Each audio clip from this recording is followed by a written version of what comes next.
Pre-game, it's just we'll warm up before everybody. We'll come back. We then get all our pads on. We'll go out again.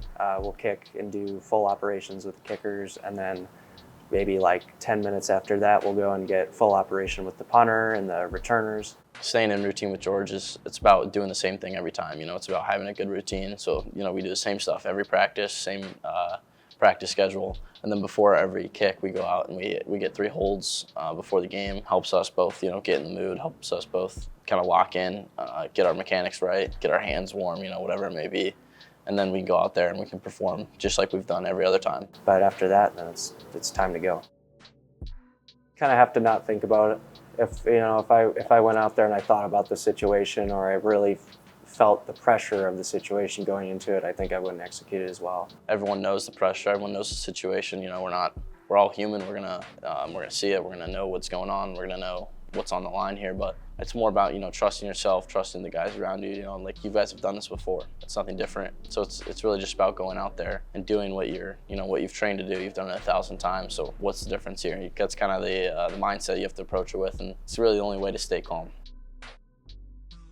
Smoothness is probably the biggest thing that I need, because if I get too powerful or a piece of my technique's wrong, you can start to run into bigger issues. But if you feel smooth, the ball's going to come out right, and it'll be right every single time.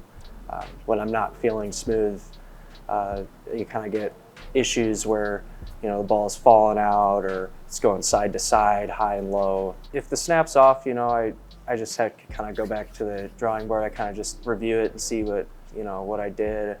Usually during the week, there's kind of some issues that are popping up that I kind of stay consistent about thinking about throughout the week, especially in the game. So Travis does a lot, so if my snap's low or high, he can spin it, he can find a different way to get it on the ground, but he's also got to get his job done too. So it's really, if I mess up, Travis just makes his job harder, and he has to work harder to get it done. Having to really dig deep down to know that I'm a good snapper, and I have to believe in myself. If a snap goes awry, I have to just know that's going to happen. Really just having trust in myself and having positive self-talk all the time is really one big thing that you have to focus on. A great long snapper is just consistent. They don't have to give laces every time, but it's really just, how well can they throw location and tempo. And so it's really just, George is really good at this. He throws location really, really well. So I know I'm just going to flash. My hands are always going to catch the ball in the same position. It makes it really easy for me to catch the ball and then catch the ball in a position where I can spin the ball. When George is cool and calm and collected in every moment, it makes it easier on me to just know I'm just going to catch the ball and put it down. It's going to be nice and simple, just like we've practiced all week long. You have a good snapper and you trust them, but things do happen. You get high, you get low, you may get laces back, things you don't want. And so that comes down to the individual work we do throughout the week. I'll do bad snap practice, bad lace practice, all that stuff, so I can work on catching the ball right, work on spinning the ball right. And so really just I got to trust my mechanics. There's a reason we have good form. There's a reason we work on form.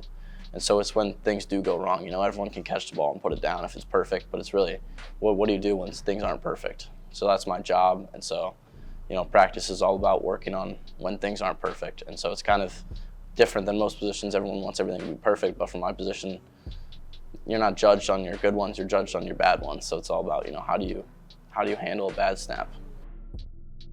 Trust each other, I think, is the biggest thing, because we get snaps with each other all the time. Being able to know that he cares about his job and he wants to get the job done, same as I do, it helps kind of make sure that we're on the same page. That's how we can stay so solid and make sure that Zach can get the kickoff and have the best performance he can. As the holder, I kind of got to have a great relationship with both of them. They both trust me to do my job. I feel like I'm kind of like the middleman, so I got to talk to George, make sure he's okay. I got to talk to Zach, make sure he's okay. So I think building chemistry happens a lot off the field, not with the snaps and the holds. Going out, having fun with each other, playing cornhole during fall camp, stuff like that we do, that we become friends. It's not just about being teammates, it's about being brothers. So I think that really helps our chemistry.